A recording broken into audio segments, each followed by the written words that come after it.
Boa noite a todos, meu nome é Jonas Carvalho Gonçalves, sou psiquiatra, atuo há 17 anos na psiquiatria, uma boa parte desse tempo dedicado a crianças e adolescentes com transtorno do espectro autista.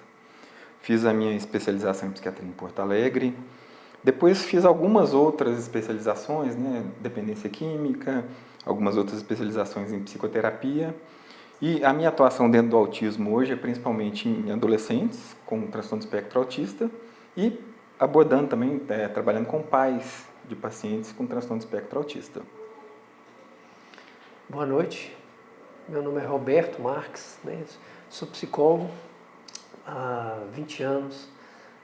A minha formação é voltada para análise do comportamento aplicada, a ABA. Eu trabalho com crianças, adolescentes, adultos também, com transtorno do espectro autismo, e o público também, com saúde mental.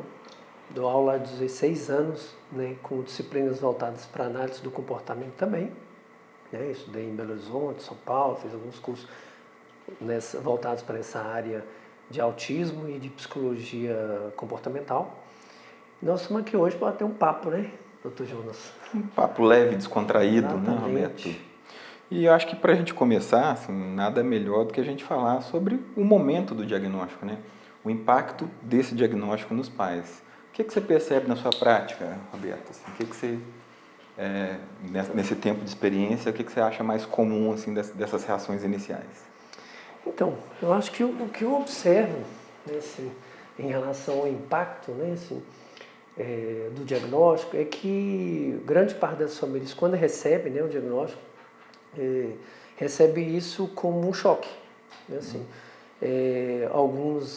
Muitos negando a questão do diagnóstico, buscando outros profissionais, às vezes, atrás de algum profissional que diga, não, seu filho não tem autismo, e tristeza, às vezes revolta, negação, como eu disse, frustração, muita frustração, porque quando começa a aceitar a ideia do diagnóstico, aí eles começam a lidar com essa questão da frustração, porque idealiza, Acho que muitas famílias, quando a gente que é pai, você que é pai, eu também sou pai, a gente idealiza, o que a gente quer para o filho da gente e tal. E aí, quando recebe esse diagnóstico de autismo, até muitas vezes pela má informação, pela falta de informação, tende a achar que o filho vai ser limitado, que não vai dar conta, que vai ser dependente para o resto da vida. E aí eu acho que a gente, nós profissionais, temos que tomar um acolhimento em relação a isso, muita informação nisso.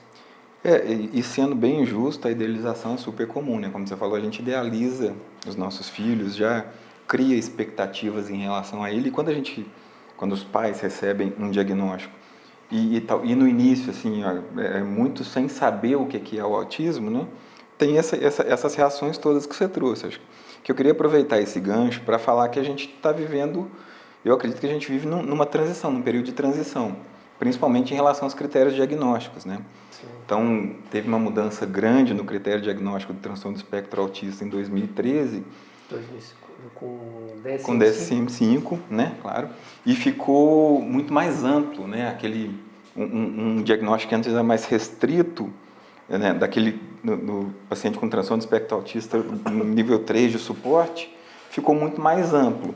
Então, eu acredito que a maioria dos pais que não tenham tido algum tipo de contato com o paciente autista, quando recebe esse diagnóstico, pensa naquele autismo mais grave.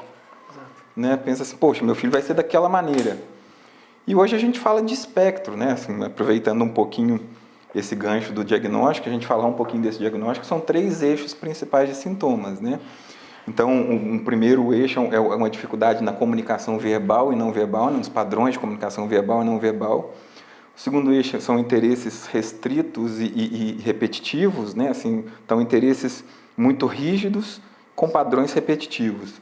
E um terceiro eixo é a dificuldade da interação social. Então, são os 3 principais eixos e cada eixo desse tem um grupamento de sintomas. Claro que o paciente precisa ter todos esses 3 critérios, pelo menos sintomas nesses 3 critérios, para a gente fechar o diagnóstico. E é importante também dizer que o diagnóstico é dimensional. Não basta ter um ou outro sintoma, ele tem que ser intenso o suficiente para prejudicar, né, para atrapalhar a vida do paciente. Então, a gente está partindo desse pressuposto que os pais já receberam o diagnóstico, mas é importante fazer esse esclarecimento, porque sempre tem aquela dúvida assim, né? Pô, será que tem mais pacientes autistas hoje do que tinha um tempo atrás? A resposta é sim, tem. Sim. Por uma série de questões, né? Então, tem essa questão do critério diagnóstico que mudou, então ficou mais amplo, né? Ficando mais amplo, obviamente, vão entrar mais pacientes. Tem o acesso à saúde, né? As pessoas estão tendo mais acesso a profissionais de saúde mental. Então, isso também conta muito. A mídia também, né? Assim, a mídia mostra mais, né? Exatamente. Acho que uma boa parte da mídia ajuda a desestigmatizar, né? Tem uma parte ainda que estigmatiza, assim, ainda existe essa parte da mídia que traz os estereótipos, né? Que é o que a gente sempre tenta fugir. E assim, tem interessante que está falando. Eu acho que você falou dos critérios, né, diagnóstico, citou os critérios diagnósticos. Eu acho que é legal a gente comentar aqui também, porque assim, óbvio, hoje em dia muita gente tem acesso à informação e sabe do que a gente está falando, sabe o que é o autismo. Mas tem gente que tem ainda essa ideia, né, do que é o autismo, a doença, o autismo. Então, eu acho legal a gente esclarecer também que autismo não é, né, assim, doença. E o que é o autismo? Então, o autismo é uma alteração do desenvolvimento, né? A gente chama de transtorno do neurodesenvolvimento, né? Então, é uma neurodiversidade, uma forma diferente do desenvolvimento, né? Do neurodesenvolvimento. Então, a gente não considera uma doença porque ela não tem os critérios que uma doença precisa ter. Dentro da fisiopatologia, a gente classifica a doença e tem alguns critérios. Então, nenhum quadro na psiquiatria é considerado doença, por isso que criou-se esse construto de transtorno, né? Então, no caso específico do autismo, é uma forma diferente de se desenvolver, né? Assim, legal. Então, e aí, voltando um pouquinho naquilo que a gente estava falando dos pais ainda, quando tem essa questão do autismo, a primeira coisa que o pai vai pensar também é como é que meu filho vai se desenvolver. Sim. Como é que meu filho vai ser igual aos pares? Vai ser igual às crianças da idade, né? Assim, então, acho que é uma ansiedade importante na hora do diagnóstico, né? E quando eu vier, já vai longe, a ansiedade faz a gente pensar longe, faz a gente pensar de forma negativa, né? E quando eu faltar, será que ele vai conseguir ter uma vida mais autônoma, né? Então, eu acho que são dúvidas comuns, né? Eu acredito que na sua prática também. Exato, e é interessante porque essa ansiedade que você está falando, eu acho que acaba muitas vezes também prejudicando os pais, porque tem alguns comportamentos que vamos dizer assim que os pais pós-diagnóstico, após receber o diagnóstico, eu acho que você deve ver isso também na sua prática, assim, que comete alguns erros. Eu acho que um deles é assim, não buscando informações fidedignas, né, assim, científicas, baseadas em evidência, afastando talvez do profissional que deu o diagnóstico, em vez de aproximar para ter mais informações sobre o diagnóstico. Eu acho que alguns erros que alguns familiares, mesmo que não consciente, imagino, mas comete, né, assim, alguns vezes em relação, após o diagnóstico, né, que às vezes ficar trocando de profissionais. Né, exatamente, não ter um acompanhamento longitudinal com o profissional, né, quer dizer, aquele profissional que iniciou o acompanhamento vê o desenvolvimento e vê o desfecho das intervenções que ele propôs, né.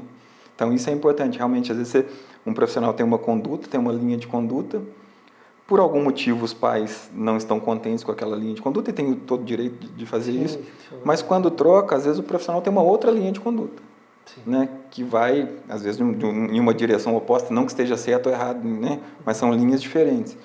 Então eu concordo, assim, e essa coisa da informação que você falou, assim, a gente vive, né, muito se fala que a gente vive na era da informação, mas a gente vive na era da desinformação também, né? É difícil filtrar, né? É difícil filtrar. Tem muita informação, mas você tem que saber qual que é a informação de qualidade e qual que não é de qualidade, né? Assim, precisa saber em que confiar. Porque, às vezes, nessa história de ter muita informação, os pais acabam se agarrando a tratamentos que não têm uma evidência científica, né? Assim, muitas coisas são oferecidas para melhora do transtorno do espectro autista, mas assim, o que a gente tem que ver é se tem evidência para isso, né? E que tratamentos, então, legal você falando sobre isso, porque eu acho que, primeiro que a gente vê muito isso acontecer, tenho certeza que você também, né? E eu vejo também, né, assim, alguns pais buscando, né, assim, às vezes na própria rede social, seguindo alguns profissionais, ou pessoas que não são profissionais, né, assim, mas com essa desinformação acaba cometendo também erros e atrasando de entrar logo com a intervenção, que a gente sabe que é muito importante, essa intervenção precoce, né? Quanto antes começar... Exato, então. E assim, você chegou a falar aí, Dr. Jonas, sobre o que tem de evidência, de tratamento e tal, de pessoas que buscam tratamento que não tem evidência. E o que a gente tem hoje, então, né, assim, de tratamento com evidência, então? Essa pergunta é bem importante, né? Então, assim, o que a gente tem evidências sólidas no transtorno do espectro autista? E aí eu digo evidências sólidas porque também tem muito uma dificuldade de metodologia de estudo, né? Assim, então, de evidências sólidas a gente tem o ABA, Sim. né? Assim, análise do comportamento aplicada, né? Então. Porque você vai atuar em sintomas iniciais, em comportamentos iniciais e a modificação daqueles comportamentos. Você vai falar isso muito melhor do que eu. Exato. Né? E ampliar essas habilidades que estão em atraso, né? Para vencer esses marcos de desenvolvimento que estão, né, em atraso. Então, ABA, em relação ao tratamento medicamentoso, não existe um tratamento medicamentoso para o autismo especificamente. Não existe um tratamento que modifique os sintomas core, os sintomas chaves do autismo. O que a gente medica? A gente medica sintomas. Então, se a criança está com uma irritabilidade, uma impulsividade alta, né, se está com crise de agitação psicomotora, eu estou falando dos casos mais graves. E aí, dos casos mais leves ou dos casos comórbidos, por exemplo, tem um TDAH associado, vamos tratar o TDAH. A gente sabe que é muito alta a associação do TDAH com o autismo, né? Tem estudos que mostram que até 70% dos pacientes com transtorno do espectro autista também tem TDAH. A gente fala que eles são muito próximos, TDAH e autismo. Um de um lado da linha, outro do outro lado da linha. Deve ser difícil a medicação aí, né? Às vezes alguns medicamentos melhoram o sintoma, mas com essa questão de comorbidade... Muito.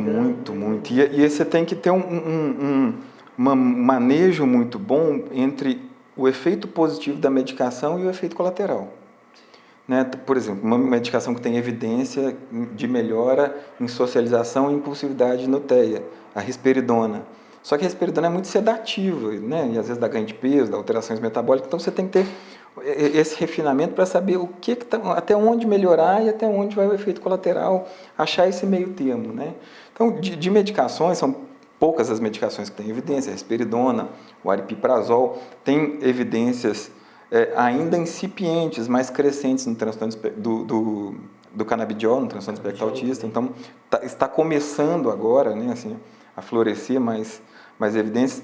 Mas essa questão das evidências científicas, a gente esbarra num problema sério, que é o financiamento de estudos. Né? Então, assim, os estudos precisam ser financiados por alguém. Né?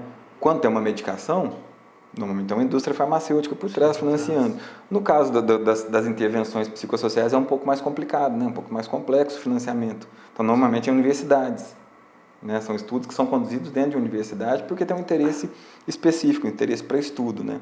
Então, é difícil achar um estudo privado de uma intervenção psicossocial, né? De uma intervenção psicológica, de uma intervenção... A gente esbarra nisso também, né? As próprias faculdades privadas não investem muito em pesquisa também, né? Não tem muita pesquisa. Então, estudo privado que a gente tem fora de universidade do Estado, da universidade, são estudos de medicamentos. Sim. Né, que os próprios laboratórios promovem. Então, um estudo, uma condução de um estudo é caro, né? Não é barato. Então, tem uma série de questões por trás daquele estudo. Mas a questão é sempre, a gente sempre se orientar por isso, né? Pelas evidências científicas, evidências robustas, né? Evidências fortes. Não é porque está publicado também que é válido, né? Exatamente. Até porque também tem etapas de uma pesquisa, né? Assim, tem etapas. A gente tem algumas... Eu vi recentemente sobre o uso de creatina intranasal e tem uma outra substância, nós chegamos a conversar, ocitocina, né? Também. São estudos preliminares, né, que estão em fase 1 e fase 2. Não tem, assim, Na fase 1 e fase 2 é difícil de você entender se aquele estudo vai ter uma proeminência grande ou não. Sim. Porque é como se fosse um embriãozinho ali, né? Está nascendo. O que vai nascer daquele embrião, a gente tem que esperar a gestação se desenvolver para ver se o desfecho desse estudo vai ser viável, né? Mas tem muita coisa vindo. Até porque, como a gente falou, a prevalência do autismo aumentou por conta da mudança do diagnóstico, aumentou há alguns anos atrás, né? Assim, 10, 15 anos atrás. Então, tem aparecido mais pacientes, tanto crianças quanto adolescentes, quanto adultos também, né? Exato. Que descobrem o diagnóstico tardiamente. Não, isso tem acontecido, a gente conversou sobre isso, assim, né? De alguns adultos, 40 anos de idade, suspeitando de TNV1. Né? Assim, Passou uma vida toda, às vezes com dificuldades, né? Indo aos trancos e barrancos, vamos dizer assim, sem entender muito o que estava acontecendo, porque às vezes você não consegue nomear aquilo que você está sentindo, né? Porque você não sabe o que é, por que você é tão diferente do que é esperado, da norma, né? Porque vão trabalhar um pouquinho esse termo normal. Normal nada mais é do que norma. Sim, exato. A maior parte da população é a norma. Né? Então, o que sai da norma é o desvio padrão. Exato. Então, aquela pessoa fala assim, poxa, tanta gente consegue fazer aquilo de uma forma tão fácil e eu tenho dificuldade. Por quê? O que está acontecendo? Às vezes não nomeia. E a hora que você dá um diagnóstico, a coisa muda de figura, né? Assim, mas que o paciente se autoriza, às vezes, até a sentir algumas coisas. Sabe o que eu acho importante também, a gente citar aqui para o pessoal? É que, sobre a questão do diagnóstico, a gente falou no início aqui, hoje, no podcast, que, muitos pais entram em choque com essa questão de entender que vai ter um filho limitado e tal. E, às vezes, eu não sei se você já escutou esse tipo de pergunta, mas eu já escutei, inclusive, de aluno, assim, inclusive pais, assim, menos formados, falam assim, e aí, o autismo tem cura? Meu filho, crianças com atraso de fala, né, assim, meu filho vai falar, sabe assim? E aí, e sobre isso? Assim, a gente pode prometer até onde vai chegar, essa criança, até onde vai ser independente. A gente falou sobre os nível 1, 2, 3, sabe que nível 1, 2, 3 tem relação com nível de necessidade de apoio também, né? Esse nível habilidades e necessidade de apoio. De apoio. E sobre isso? Assim, quando acontece isso, a primeira coisa que eu costumo fazer é trabalhar essas expectativas com os pais. Porque quando ele diz assim, olha, meu filho vai falar, uma primeira coisa que eu entendo é o seguinte, que talvez ele tenha alguma criança próxima a ele, com a mesma idade que já está falando, e ele fica comparando. Então tem essa comparação, né? Fala assim, poxa, aquela menina que nasceu na mesma data quase que meu filho já está falando e o meu não fala. Então, uma coisa que eu tento trabalhar é assim, ele vai desenvolver, mas ele tem o ritmo de desenvolvimento dele. Né? Talvez não seja o ritmo que você espere. Então, vamos trabalhar isso, porque cada conquista que a gente tiver é uma conquista grande. Né? Cada marco de desenvolvimento que a gente for atingindo é uma grande conquista. Então, o tempo vai ser um pouco mais esticado, talvez, do que você esperaria. E em alguns casos, por exemplo, dentro da psicologia, a gente falou de aba, né? Assim, a gente, dependendo dessa necessidade da criança, a gente tem isso com AT, né? Com um profissional acompanhante terapêutico que faz intervenções na casa, na escola e tal. Então, é uma aposta isso, né? Assim, a gente precisa apostar nessa criança e ver até onde ela sem promessa, mas a gente sabe que alguns casos... E aquela história, né? Você vai apostar, você tem uma ficha, você vai colocar a sua ficha onde? Onde tem evidência. Sim, com certeza. Né? Então, aí a importância dessa questão, né? Assim, bom, tem coisas que a gente pode fazer, tem 10 coisas que a gente pode fazer, mas dessas 10, essas 3 aqui tem um nível de resposta melhor, tem uma evidência de resposta melhor. Vamos nelas primeiro, depois que a gente cumprir elas, a gente pode pensar em outras coisas. Né? Assim, eu sempre deixo aberto também, assim, isso é uma coisa que eu me proponho muito a fazer na prática.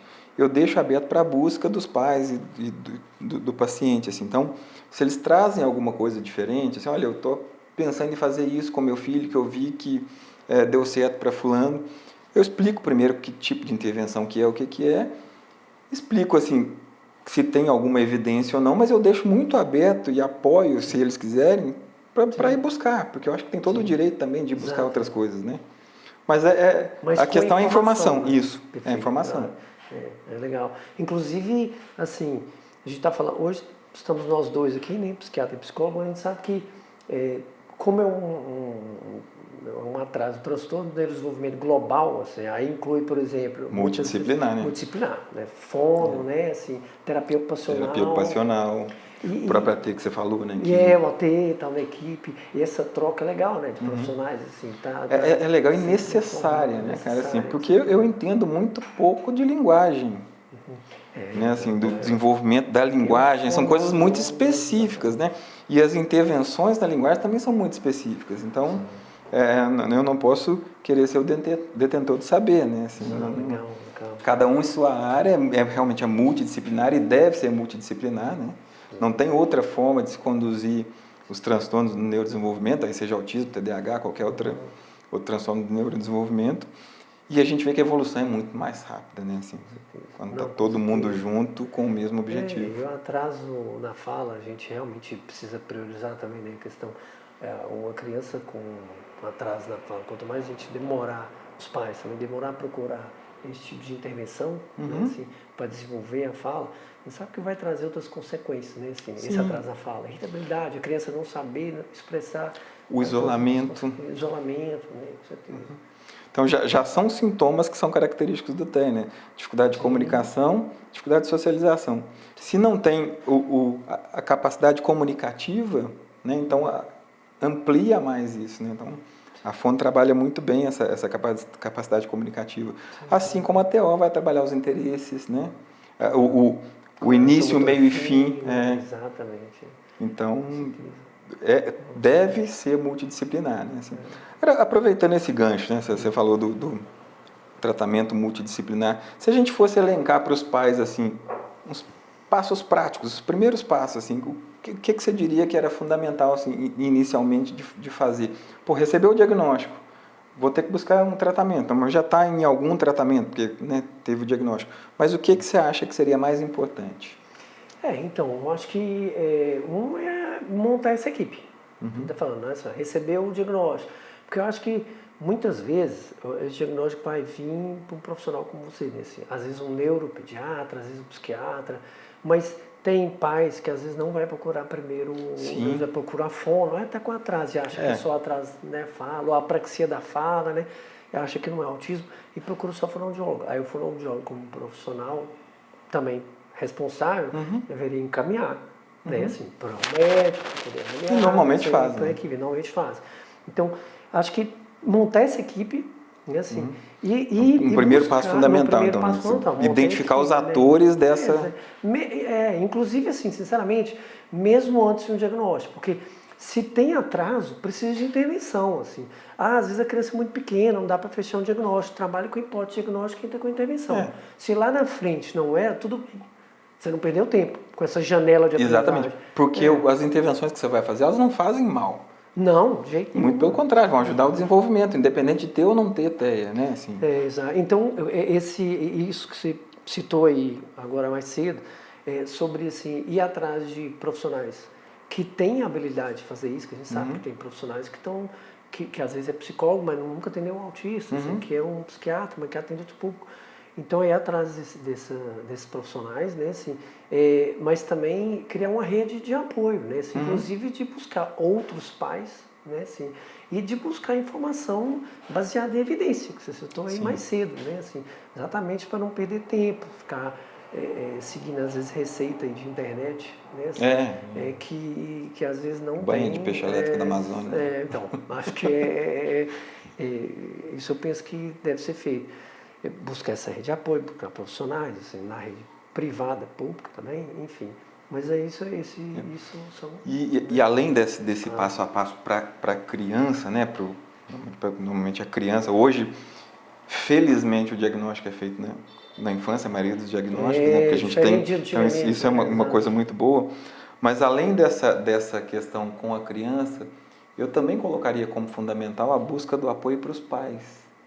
Verdade, com certeza. Né, para trabalhar todo esse turbilhão de sentimentos que ocorre e muitas vezes uma dificuldade de lidar com o comportamento do filho em casa, porque é um comportamento diferente do esperado, às vezes, com impulsividade, com as crises sensoriais, né, que podem ocorrer, com as as famosas birras, que não são birras, né? Que são crises que são muito mais do que birras, né? Obviamente. Então, assim, normalmente, não o diagnóstico em si, mas os sintomas da criança com TEA causam uma mudança na família. Né? Uma mudança nos vínculos familiares. Os irmãos, então, também. Os Assim, irmãos. acho que é legal a gente preocupar com quando tem. Exato. Não só para avaliar também, né? Porque, assim, eu acho que existe casos, você vê casos, às vezes, que os pais têm um filho com TEA e, às vezes, o irmão pode ter TDAH. Sim. Né? Assim, então, também, não só para avaliar, não, mas para acolher, né? Porque esses irmãos, muitas vezes, se sentem sobrecarregados, principalmente, às vezes, mais velhos, recebem a responsabilidade de tomar conta do mais novo. A atenção volta muito, até com a necessidade que a gente entende, né? Dos pais muito para aquele que está precisando e, às vezes, o irmão fica mais... Nesse primeiro momento, ele dá uma retraída, mas, normalmente, o que a gente vê depois é que esse filho que ficou um pouquinho... não vou dizer de lado, porque os pais não deixam o filho de lado, mas ficou com menos atenção, em algum momento ele vai demonstrar uma necessidade de atenção através de algum comportamento, e aí é quando pode aparecer alguma necessidade, uma busca de uma terapia, por exemplo. Com certeza. Não, e filhos precisam de intervenções, precisam de educação. Basicamente não, é ser humano, né? Exatamente, né? Filho com TEA que precisa, né? Já não nasce com software, né, programado, bonitinho. Não nasce programado. Então, máximo um firmware a gente nasce ali, mas o software a gente não nasce, não. Com certeza, acho que é isso, né? Assim, e deixa eu te falar, sobre essa rede de apoio, mais alguma coisa que você pensa que talvez, que você falou de apoio? Assim, eu acho que o importante é ser, como você falou, é elencar essa rede, elencar os atores dessa rede e se manter o máximo possível com os mesmos profissionais. É claro que, assim, às vezes você não está contente com uma coisa, obviamente que vai mudar, mas tentar manter a continuidade, né? Porque chega um momento também que cansa, né? Os pais cansam, porque são muitas atividades, muitas coisas. E aí, às vezes, é um momento que pode ter uma quebra no tratamento ali. Sim. E que, às vezes, representa muito para o paciente nessa quebra. Assim, então, um impacto negativo muito grande. É claro que, assim, todo mundo tem o direito de ficar cansado, né? E principalmente quem vive isso no dia a dia. Mas aí a importância do cuidado, né? Do autocuidado, dos pais se cuidarem também, de procurar uma terapia, eventualmente, né? Assim, eu acho que é muito importante. Você falou de rotina, aí eu fiquei pensando aqui agora. E a rotina, assim, o quanto que essa rotina, né, assim, e até preparar uma rotina diferente que tinha, né, assim, o quanto essa rotina é fundamental, né? Eu fico pensando, né? É o santo graal, né? Do TEA, você criar uma rotina saudável, né? Porque, como a gente viu, um dos eixos sintomáticos são os interesses restritos e repetitivos. Então, tende a repetir muita coisa ou a querer fazer muito uma coisa só em detrimento de outras. Né? E, você precisa ter uma rotina que englobe tudo. Né? Então, a rotina para alimentação, às vezes, é um desastre, né? Conseguir... Porque tem uma certa restrição alimentar, tem uma certa... Não só come determinados tipos de alimentos que tem uma textura, ou uma cor, ou um sabor. Então, você conseguir encaixar uma rotina de alimentação é difícil. Então, a rotina é fundamental. A rotina, dentro do que a gente pensa no tratamento, é o eixo central, né? Exato. Eu acho legal a gente pensar assim também, tá, de como, né? Porque a gente tem algumas ferramentas que a gente pode ajudar esses pais, assim, para conseguir estabelecer essa rotina, né? Assim, por exemplo, agendas, inclusive visuais, assim, sim, né? Assim, quadros visuais, né? De hora do banho, hora dependendo da necessidade da criança.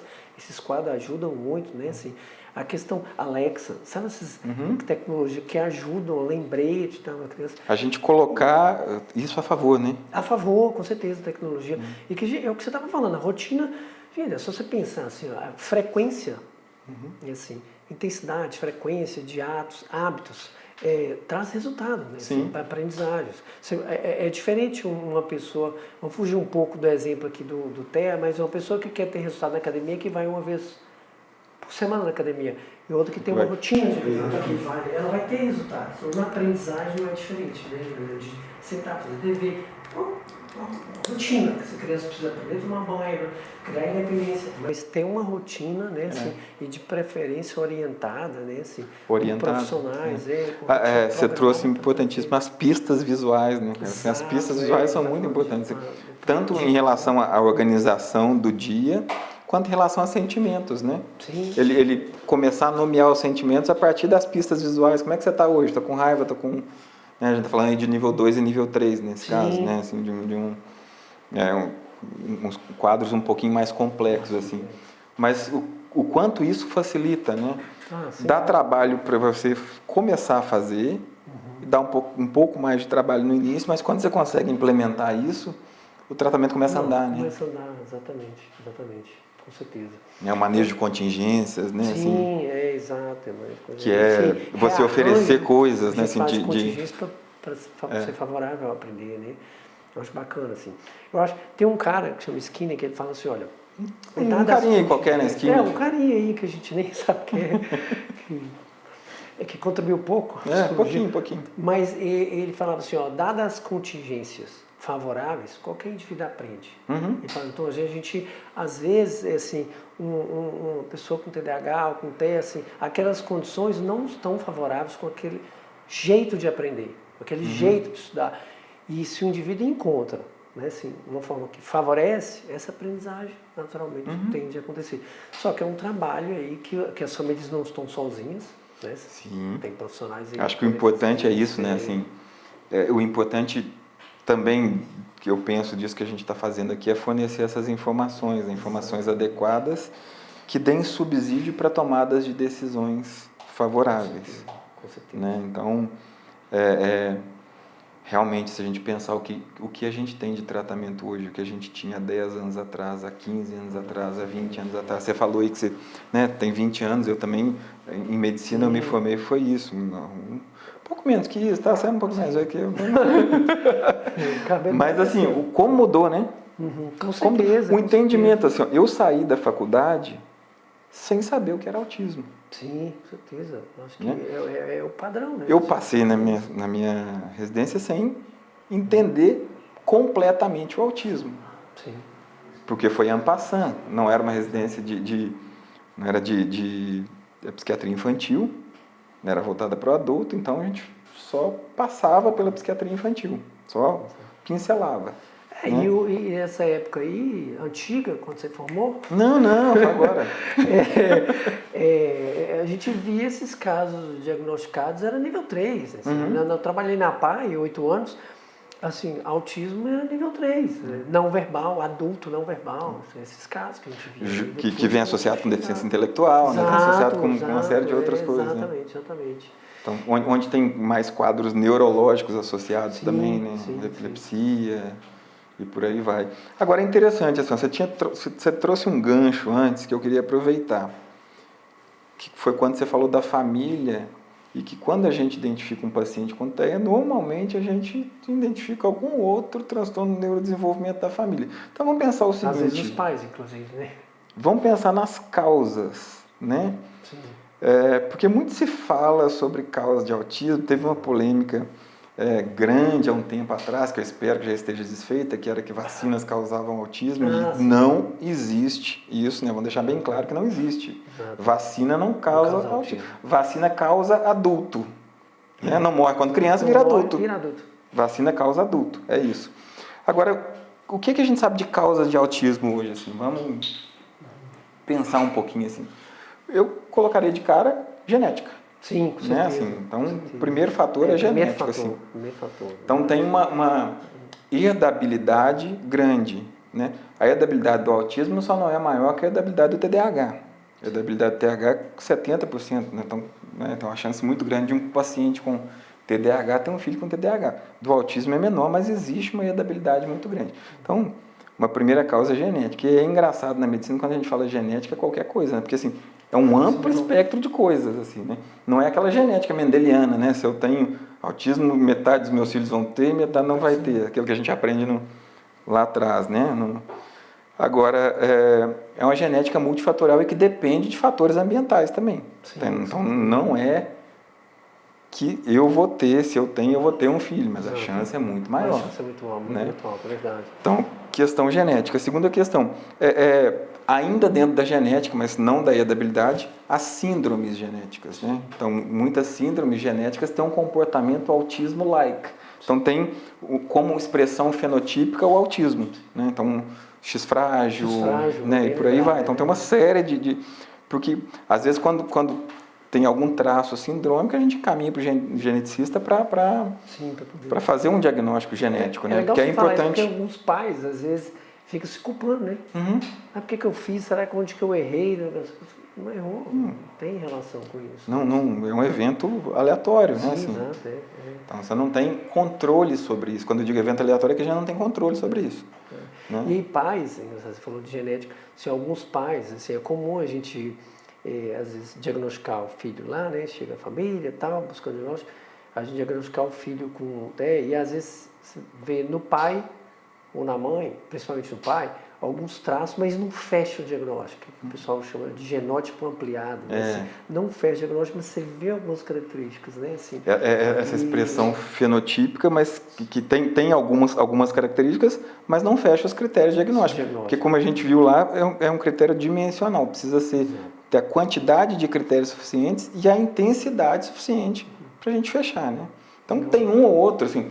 É uma coisa muito comum, né? Assim, que às vezes a gente ouve de pessoas assim, poxa, ele não me olha nos olhos, meu filho não me olha, então ele é autista.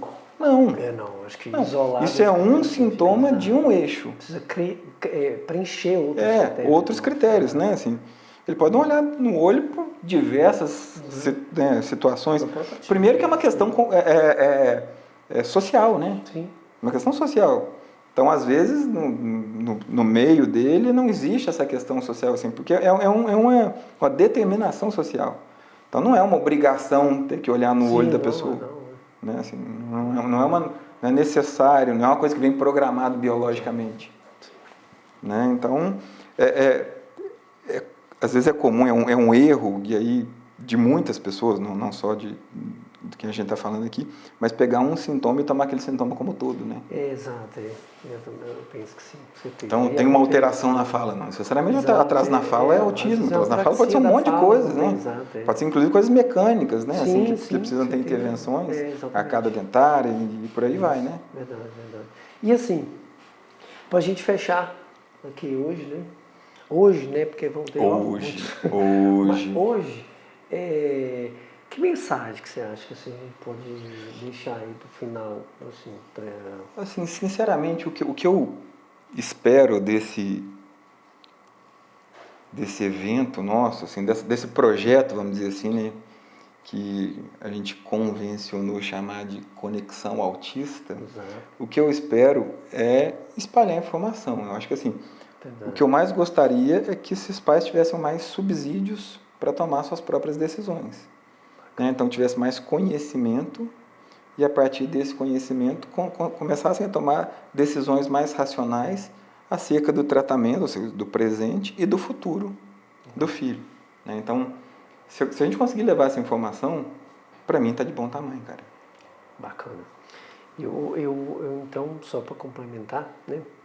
Eu acho que é legal a gente também deixar claro para esses pais que o diagnóstico não é o fim, né? Assim, ele, pelo contrário, né? Assim, é onde tudo começa, né? Assim, e buscando essas informações que eu tenho falado, assim, é importante os pais saber que eles não estão sozinhos, né? Assim, eles têm profissionais ali, a ciência está a favor, né? Assim, na área de medicação, na área de análise do comportamento aplicada, assim, em todos os profissionais que atendem esse público, a ciência está produzindo, né? Assim, conhecimento com o intuito de diagnosticar cada vez mais cedo. Né? Foi essa semana, eu vi sobre um brasileiro, inclusive, fora do país, que fez um programa para poder diagnosticar crianças até 2 anos de idade, onde o programa, a avaliação, a criança assiste vídeo e o programa